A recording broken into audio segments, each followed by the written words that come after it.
একদা এক বাদশা তার রাজদরবারে বসেছিল। সে তার উজিরকে ডেকে বলল, আমি কোনোদিনও ফেরেশতা দেখিনি, আমার ফেরেশতা দেখতে মন চাচ্ছে, আমার সামনে ফেরেশতা এনে হাজির করো। আমার অনেক ইচ্ছা হচ্ছে ফেরেশতাকে দেখার। শুনেছি তারা দেখতে খুব সুন্দর, সহজ সরল হয়, তাদের মনও পবিত্র, তারা সেসব কিছুই করে যা আল্লাহ তাআলা তাদের নির্দেশ দেন।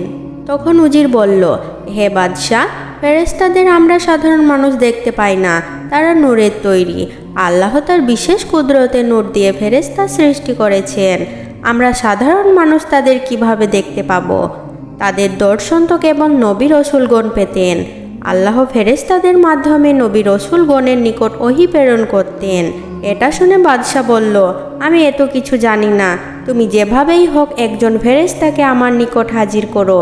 মনে রেখো, তোমার নিকট কেবল 10 দিন সময় আছে। যদি এর মাঝে তুমি ফেরেশতা হাজির করতে না পারো, তাহলে তোমাকে মৃত্যুদণ্ড দেওয়া হবে। বাদশার কথা শুনে উজির ভয় পেয়ে গেলেন। সে খুবই চিন্তিত হয়ে পড়লেন। এরপর তিনি ফেরেশতার খোঁজে প্রাসাদ থেকে বেরিয়ে গেলেন।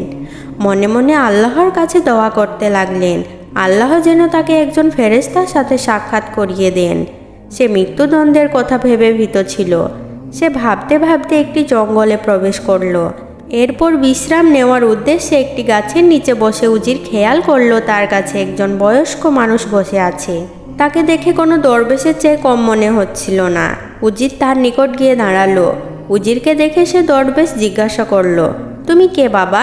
এখানে কেন এসেছো? উজির বলল, আমি অমুক বাদশাহের উজির এবং রাজদরবারে বসবাস করি, কিন্তু হঠাৎ আমার বাদশার মন চাচ্ছে ফেরেশতা দেখতে। আচ্ছা, আপনি বলুন, ফেরেশতাকে সাধারণ মানুষ দেখতে পারে? ফেরেশতারা তো নূরের তৈরি, আমরা সাধারণ মানুষ কিভাবে তাদের দেখা পাবো? বাদশাহ বলেছেন, আগামী 10 দিনের মধ্যে তার সামনে ফেরেশতা হাজির না করলে তিনি আমার মৃত্যুদণ্ড দেবেন। এখন আপনি বলুন, আমি কি করব? সব কিছু শুনে দরবেশ বলল, তাহলে এটা তোমার সমস্যা। এই সামান্য সমস্যা নিয়ে তুমি এতটা চিন্তিত? তুমি আমার সাথে একটি জায়গায় চলো, তোমার সাথে ফেরেশতার সাক্ষাৎ করাবো। তারপর সেই দরবেশ উজিরকে নিয়ে এমন একটি জায়গায় গেল যেখানে অনেকগুলো বাচ্চা খেলা করছিল। দরবেশ তখন উজিরকে একটি বাচ্চা দেখিয়ে বলল, এই বাচ্চাকে তোমার বাদশাহের নিকট নিয়ে যাও। সে লক্ষ্য করল ওই বাচ্চাটি সবার থেকে আলাদা ছিল, কারণ যখন অন্য সকল বাচ্চা খেলাধুলায় মগ্ন, তখন ওই বাচ্চাটি সালাত আদায় করছিল। সে আল্লাহ তাআলার ইবাদতে মগ্ন। তার চেহারা থেকে যেন নূর উপচে পড়ছিল। সহজ সরল মায়াবী চেহারার অধিকারী ছিল বাচ্চাটি। উজির বাচ্চাটিকে দেখে মুগ্ধ হয়ে গেল। দরবেশ যখন বাচ্চাটিকে সালাম দিল, ছেলেটি সালামের জবাব দিয়ে জিজ্ঞাসা করল, আপনারা হঠাৎ এখানে কেন এসেছেন? দরবেশ তাকে বলল, এই হলো এই রাজ্যের বাদশার উজির, তুমি তার সাথে যাও, বাদশাহ তোমার সাথে সাক্ষাৎ করতে চেয়েছেন। ছেলেটি বলল, আমি সাধারণ গরিব একটি ছেলে, বাদশাহ কেন আমার সাথে সাক্ষাৎ করতে চাইবে? তাছাড়া আমি জঙ্গলে আমার সাথীদের সাথে ভালোই আছি, আমার প্রধান কাজ আল্লাহকে সন্তুষ্ট করা। দরবেশ তখন বাচ্চাটিকে বলল, তুমি বাদশাহের দরবারে যাও, বাদশাহের সাথে দেখা করে তুমি তোমার কথায় তাকে সন্তুষ্ট করো। তুমি যদি সেখানে যাও তাহলে আমি তোমাকে আল্লাহকে খুশি করার একটি উপায় বলবো। এটা শুনে ছেলেটি উজিরের সাথে যাবার জন্য রাজি হলো। উজির সে দরবেশকে শুকরিয়া জানিয়ে ছেলেটিকে সাথে নিয়ে রাজ দরবারের উদ্দেশ্যে রওনা দিল। প্রাসাদে পৌঁছানোর পর ছেলেটি বাদশাহকে সালাম দিল। বাদশাহ সালামের জবাব দিয়ে এক ধ্যানে ছেলেটিকে দেখতে লাগলো।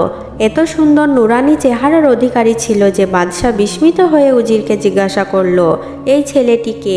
উজির বলল, এ সেই ছেলে যাকে আপনি দেখতে চেয়েছেন, যার সাক্ষাৎ পাওয়ার জন্য উতলা হয়ে আছেন। এই ছেলেটি ফেরেশতার সমতুল্য। বাদশাহ মনে মনে ভাবল, আমি এই ছেলেটির একটি পরীক্ষা নিয়ে দেখি সে আসলে ফেরেশতা কিনা। বাদশাহ এক দাসকে আদেশ দিল, হীরামণি মুক্ত সোনা জহরতের কোনো একটি সিন্দুক এনে বাচ্চাটির সামনে রাখতে, কারণ বাদশাহ জানত ফেরেশতারা লোভী হয় না, তাই সে এগুলো আনতে বলেছে। দাস তখন মণিমুক্ত সোনা ভর্তি একটি সিন্দুক নিয়ে এসে বাচ্চাটির সামনে রাখলো। বাদশাহ তখন বাচ্চাটিকে বলল, এগুলো সব তোমার, তুমি গ্রহণ করো উপহার হিসেবে, গ্রহণ করে সাথে নিয়ে যাও। বাচ্চাটি জবাবে বলল, আমি এগুলো কোনো কিছুই নেব না, আমার কোনো জিনিসেরই প্রয়োজন নেই, পৃথিবীর কোনো কিছুর প্রতি আমার লোভ নেই, আগ্রহ নেই, আমি সর্বদা আল্লাহকে সন্তুষ্ট করতে চাই, তার ইবাদতে মশগুল থেকে জীবন অতিবাহিত করতে চাই। আপনি বরং এগুলো গরিব এতিমদের মাঝে বন্টন করে দিন, যাতে তারা একটি সুন্দর জীবন পায়। এই বলে বালকটি রাজদরবার থেকে প্রস্থান করল। বাদশাহ তখন উজিরকে বলল, এই বাচ্চা তো সত্যি ফেরেশতার মতো। আমি অনেক খুশি হয়েছি বালকটির সাথে সাক্ষাৎ করে। এরপর কয়েক বছর অতিবাহিত হলো। বাদশাহ আগের তুলনায় এখন বৃদ্ধ, তার বয়স বেড়ে গেছে। একদিন সে আবার তার উজিরকে বলল, আমি কখনো শয়তান দেখিনি, আমার শয়তানের সাথে দেখা করার ইচ্ছা হয়েছে। তুমি যেভাবে আমার সাথে ফেরেশতা তুল্য বালকের সাথে সাক্ষাৎ করিয়েছিলে, এবার শয়তানকে হাজির করো। উজির চিন্তায় পড়ে গেল। সে আবার সেই জঙ্গলে গেল ওই দরবেশের সাথে দেখা করতে। কিছু সময় পর সে জঙ্গলে পৌঁছে দরবেশের নিকট গিয়ে বলল, আপনি আমায় কয়েক বছর আগে ফেরেশতার সন্ধান দিয়েছিলেন। এখন বাদশাহ শয়তান দর্শন করতে ইচ্ছে হয়েছে। আপনার কাছে আমার অনুরোধ, আপনি দয়া করে আমাকে শয়তানের সন্ধান দিন। সব শুনে দরবেশ বলল, এসো আমার সাথে, আমি তোমাকে শয়তান দেখাবো। দরবেশ উজিরকে নিয়ে একটি কারাগারের সামনে উপস্থিত হলো। সে একটি কক্ষের কাছে গিয়ে বলল, ভেতরে আসামি রয়েছে, সে একজন শয়তান। এর জীবনে এমন কোনো পাপ কাজ নেই যা সে করেনি। এরপর দরবেশ প্রধান প্রহরীকে বলল, আপনি এই আসামিকে উজিরের সাথে যেতে দিন, বাদশাহ তার সাথে সাক্ষাৎ করতে চেয়েছে। প্রধান প্রহরী প্রথমে রাজি হচ্ছিল না, কারণ যে ব্যক্তি বন্দী রয়েছে সে অতি ভয়ঙ্কর, মানুষের জন্য ক্ষতিকারক। অতঃপর উজিরের অনুরোধে সে রাজি হলো এবং আসামির সাথে 2 জন প্রহরীকে পাঠালো পাহারা দেওয়ার জন্য।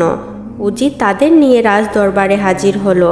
বাদশাহ শেকল দিয়ে বাঁধা আসামিকে দেখে জিজ্ঞাসা করল, কে এই ভয়ঙ্কর ব্যক্তি? উজির বলল, এ সেই ব্যক্তি যার সাথে আপনি সাক্ষাৎ করতে চেয়েছিলেন। এমন কোনো খারাপ কাজ নেই যা সে করেনি। মদ পান করেছে, মানুষ হত্যা করেছে, লুটতরাজ করেছে, মানুষের জীবনকে নরক বানিয়ে দিয়েছে, মানুষের উপর অন্যায় জুলুম করত, মেয়েদের অসম্মান করত, আরও অনেক খারাপ কাজের সাথে যুক্ত ছিল। তখন বাদশাহ লোকটিকে দেখে বুঝে গিয়েছিলেন এই খারাপ ব্যক্তি। সে তাকে জিজ্ঞাসা করল, তুমি কিভাবে এত খারাপ কাজের সাথে যুক্ত হলে? আসামি বলল, হে বাদশাহ, আমি পূর্বে এমন ছিলাম না। আমি আল্লাহর মানুষ ছিলাম। আমি সর্বদা আল্লাহর ইবাদতে মগ্ন থাকতাম। ছোটবেলায় মানুষ আমাকে ফেরেশতা বলে সম্বোধন করত, কিন্তু আমি যত বড় হতে লাগলাম, খারাপ সঙ্গের কারণে আমি ইবাদত থেকে দূরে যেতে লাগলাম। খারাপ মানুষের সাথে থেকে খারাপ কাজে যুক্ত হয়ে গেলাম।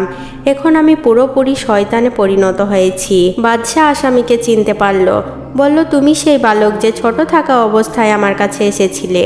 আমি তোমাকে হীরামণি মুক্ত ভর্তি সিন্ধুক উপহার দিয়েছিলাম, কিন্তু তুমি নিতে অস্বীকার করেছিলে। আসামি বলল, হ্যাঁ বাদশাহ, আমার সব কিছুই মনে আছে। মূলত খারাপ সঙ্গের জন্যই আজ আমার এই দশা। মানুষ যখন ভালো ব্যক্তি বন্ধুদের অনুসরণ করে তখন সে নেককার ইমানদার বান্দায় পরিণত হয়, কিন্তু যখন সে খারাপ সঙ্গের পাল্লায় পড়ে তখন শয়তানে পরিণত হয়। বলা হয়ে থাকে, খারাপ বন্ধু বিষাক্ত সাপের চেয়েও ভয়ানক। বিষাক্ত সাপ কামড় দিলে তো কেবল মানুষ চলে যাওয়ার সম্ভাবনা থাকে, কিন্তু খারাপ সঙ্গ মানুষের জীবন ও আখিরাত দুটোই ধ্বংস করে দেয়।